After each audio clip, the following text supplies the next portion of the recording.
Bom dia, meu nome é Caio Vinícius e esse é o vídeo referente à prática número 7, que é a prática de implementar um circuito decodificador de BCD para display de 7 segmentos. O objetivo dessa prática, então, é implementar em Verilog HDL um circuito digital decodificador de BCD para 7 segmentos, mostrando os dígitos de 0 a 9, como a gente conhece, e descrever o circuito por fluxo de dados, que são expressões booleanas, e por descrição comportamental. Essa figura mostra as entradas do display de 7 segmentos e o LED equivalente que vai ser acendido. E eu estou usando a configuração de catodo comum, que o LED acende em nível lógico alto. Então, o primeiro passo dessa prática foi descrever a tabela verdade do circuito. As minhas entradas são B3, B2, B1 e B0, que são os bits BCD, B3 sendo mais significativo. D é uma coluna auxiliar, para eu lembrar qual o dígito que está sendo representado. E essas são as saídas. Então, basicamente, para obter a tabela, eu olhava qual dígito para ser representado e quais LEDs seriam acendidos. Por exemplo, o zero, a gente tem todo o contorno menos o G. Então, 0 é tudo 1 e o G é 0. O, o 8 seria todas as entradas em 1. Então, basicamente, esse é o primeiro passo da tabela. A partir do 10 até o 15, eu coloquei a expressão como don't care, porque é irrelevante, né? Um, um conversor de binário para BCD nunca deveria passar do 9. Então, a partir dessa tabela verdade, para obter as expressões booleanas de fluxo de dados, eu usei o Logsim. O Logsim ele tem uma ferramenta de mapa de Carnot, que permite você entra com a tabela verdade e ele te dá as expressões e os mapas. Então, eu repliquei a tabela, né? O Logsim, quando ele construiu, ele atribuiu valores para o Donker, né? Então, é por isso que, em vez de x, ele já deu os valores que fazem os mapas mais simplificados. E os mapas que ele gerou são esses, né? Esse aqui é um mapa de a expressão booleana de A. Esse aqui é um mapa de B, e a expressão booleana de B.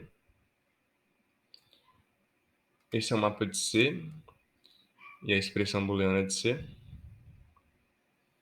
Esse é um mapa de D, e a expressão booleana de D. Mapa de E, a expressão booleana de E.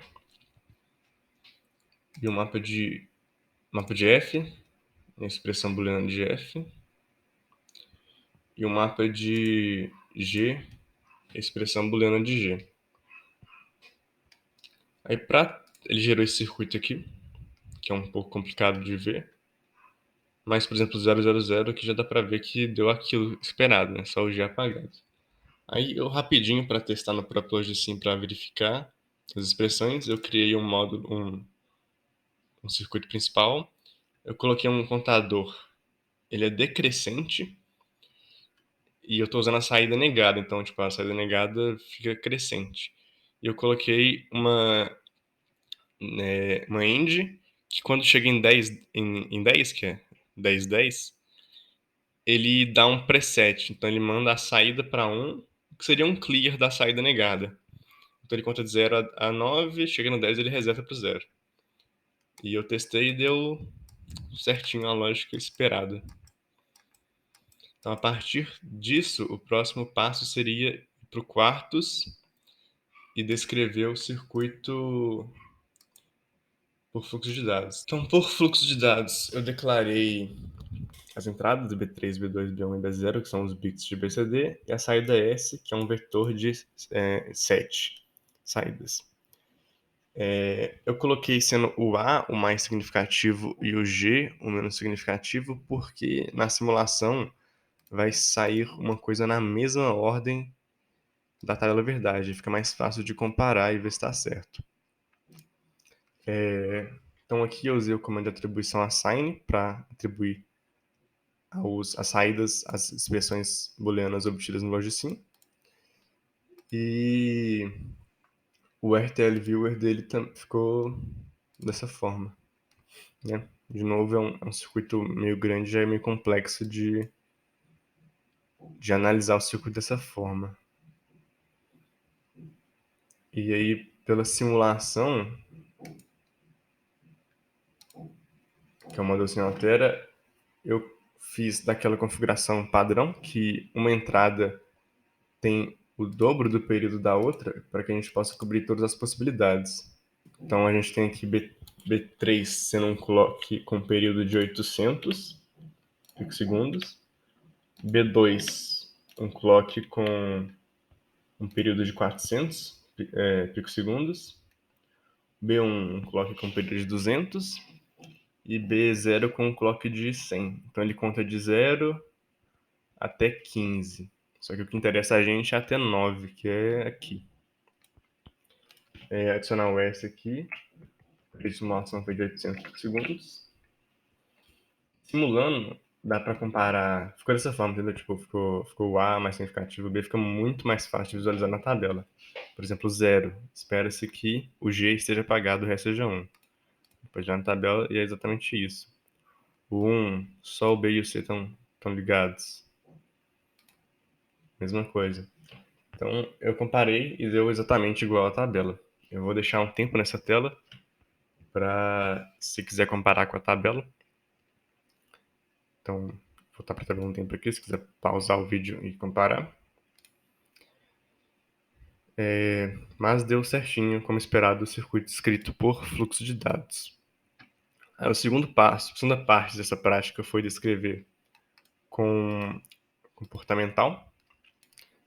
Comportamental, a principal diferença na declaração das entradas e saídas vai ser que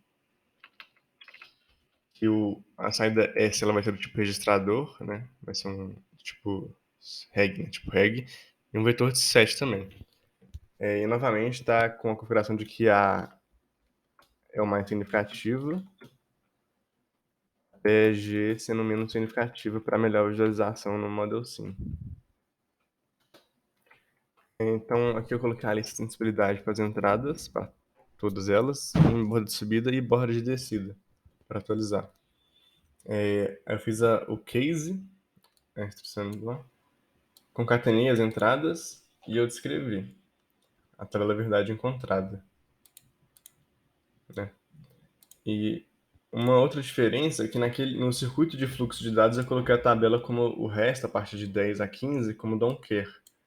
Enquanto na descrição comportamental eu coloquei um caso default para as saídas todas serem 0.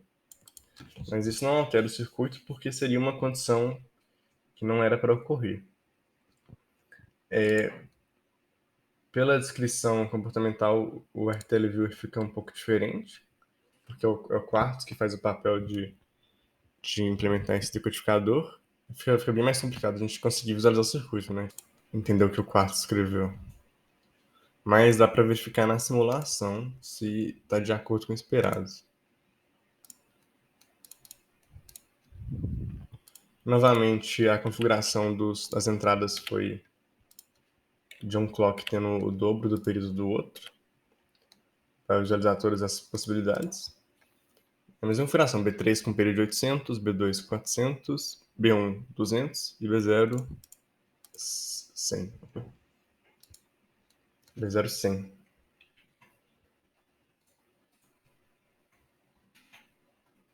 Simulação de 800 picosegundos. E aqui ó, já dá para ver a diferença, que a partir do 10, ele vira tudo 000, porque foi descrito no caso default. Isso que interessa então 9. E novamente vou comparar as entradas com a tabela verdade. Vão dar como esperado, como descrito. Então, essa foi a minha prática número 7.